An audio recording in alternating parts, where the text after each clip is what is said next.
What's up, traders? Vladimir Rybakov here. Welcome to the weekly Forex forecast by Pipcy.com. What a crazy week it was. First of all, the war that started in Iran and all the attacks which skyrocketed the oil prices to above $90 a barrel. Who would believe that just a couple of months ago? The second thing is the non-farm payroll, which brutally shocks everyone with the negative read of 92,000 loss of jobs. That puts the pressure on the Federal Reserve while everyone was expecting aggressive cuts in 2026. The beginning is not so promising. The job market enters the negative zone, which puts more pressure on the Federal Reserve. Should they rush and cut the rates? So, what all that means. Let's take a look first of all what comes in the market this week. So we have on Wednesday the CPI and the core CPI published in the US, also monthly and annual read. As you can see, based on the expectation, the annual read would be 2.5, while everyone expected to get close to 2%, the target by the Federal Reserve. The forecast, the analysis, the consensus is that it's not there yet. Then besides that, we have a speech by Bank of England Governor Bailey, and unemployment claims as always on Thursday and Friday. The GDP in Britain, very, very important one. Core PCE price index in the US, as well as the prelim GDP quarter read to see how the economy is doing in the US. Shrinking, expanding, that would be a really important read. And to finalize the week, Joel's job openings after the non-farm payrolls report. This is a very important read. So what do we have on the charts? The euro dollar, very interesting sequence of event. Take a look what happens here. So on the daily chart, we made a false breakout over this rising trend line. This was a bullish channel which now attempts to break to the downside. We also start to see some sequence of lower highs, lower lows. Add to that all the recent events, and we very likely enter some bearish zone. However, with the recent events and the non-farm payroll, the euro dollar could actually bounce back. So there are two scenarios I would be following, which I think very interesting to follow actually. So take a look what happens here on the 4-hour chart. We enter the zone where price is moving in some sort of a bearish channel. There is a good chance the euro will try to push back to this area and from there get to the sell zone. Pay attention to this range, which acts as a strong supply zone, as well as this broken support that acts as resistance and a range. Very strong zone around the 118. These two levels are key to hold for the sell. Alternative scenario is the opposite. So take a look what happens here on the daily chart. The euro now is under strong bearish momentum. However, we are very close to major lows.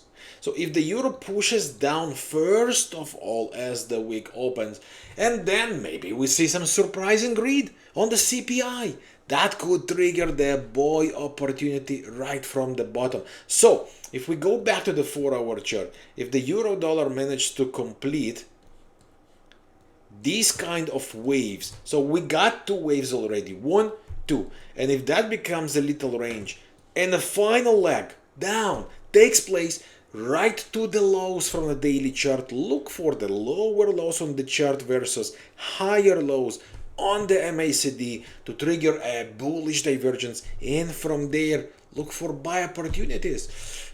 That's how I plan to trade the euro dollar. What do you think about this one? Let us know in the comments. Next one, let's talk about the gold. Recently, we published on our channel a video that the gold was doing some sort of compression. It was going slow, slow, slow, slow with very small, slow waves right to this major supply zone where from we expected to see further move to the downside. So we can say that this supply zone so far holds. That's a very strong area. Sellers to control range before next major sell took place. And now the question is what's coming next. So right now the gold made a very interesting technical condition. Look at this flip. This was making a bearish divergence. Higher highs on the chart, lower highs on the MACD. Then we got lower lows on the chart and lower lows on the MACD. That's a full synchronization now. It's called bearish convergence. So what is going to happen from here? So this is how I see that gold. As long as these levels actually manage to hold, gold could enter some ranging condition here, break it down and push the prices back to 4,800 and then possibly 4,500. That's the bearish scenario. On the other hand, if the gold managed to recreate a sequence of higher highs, higher lows by cleaning and not respecting the zone of the sellers, that could be the signal to start looking for the buys with the expectation to see the gold pushing up again to new high. So what do you think about the gold? Are we going for a new high above 5,600 or are we going back to 4,800, then 4,500, maybe even beyond? Let us know in the comments. And the final one for today, let's talk about the S&P 500, which completed a beautiful condition, and lots of questions we received on the last weeks. Is that over? Are we ahead of a major crash on the market? So the current war, which is far from ending, at least at the moment, definitely puts the pressure. The low, the slow, the weak job market also puts the pressure.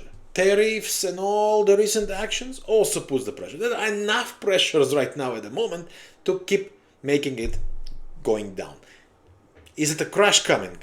At least at the moment, I have my doubts. I definitely think a correction is due, but after that, very likely to start seeing the bullish run once again. But we are not there yet. Let's talk about the here and now. So here is what happened with the S&P. The recent wedge was broken to the downside. Beautiful technical conditions. From higher highs, we see lower lows, and now we have lower highs and lower lows. So the way it looks right now, we flip that after this rounding top. There is a good chance that we are heading down. What does that mean to us, the traders? That as long as these last highs, which act as supply and resistances, hold, any retraces here once happen should push the S&P down to the next key levels. We have the 6,500 here. We have the 6,400 and then 61, 6,200, the broken resistance from the weekly chart that acts as the support now. There is a very high probability we are heading there. Sell the rallies on the S&P. Sounds like a plan? Let me know what do you think in the comments. That's it for this video. As always, I hope you enjoy the trading opportunities. Don't forget, hit the like button, subscribe to our channel if you are new here, and I wish you a wonderful trading ahead. See you soon with more. Good trading. Bye for now.